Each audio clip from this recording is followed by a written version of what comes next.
کیا عورتیں ذی الحج کے ایام میں پہلی تاریخ سے لے کر 9 ذی الحج تک کے اپنے ناخن اور بال نہیں ترشوانے چاہیے یا ترشوا لیں تو کوئی حرج نہیں ہے؟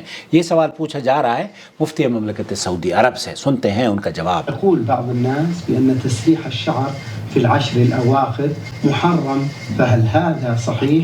بہت سے لوگوں کو یہ کہتے ہوئے سنا ہے کہ عورتیں خاص طور پر ذی الحج کے ایام میں بال نہیں کاٹیں، یہ ان کے لیے جائز نہیں ہے.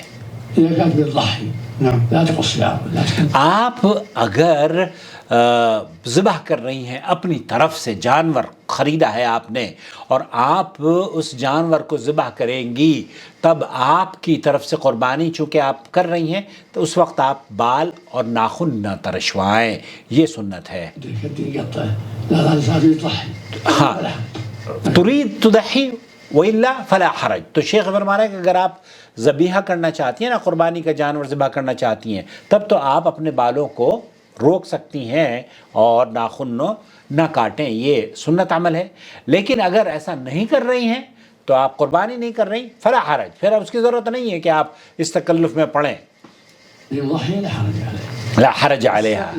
تو یہ ایک بہن کا سوال تھا جو کہ میں نے سوچا کہ اپنے ویورز کی خدمت میں پیش کروں آپ کے لیے اور آپ کے گھر والوں کو بہت بہت عید کی پیش کی مبارکباد.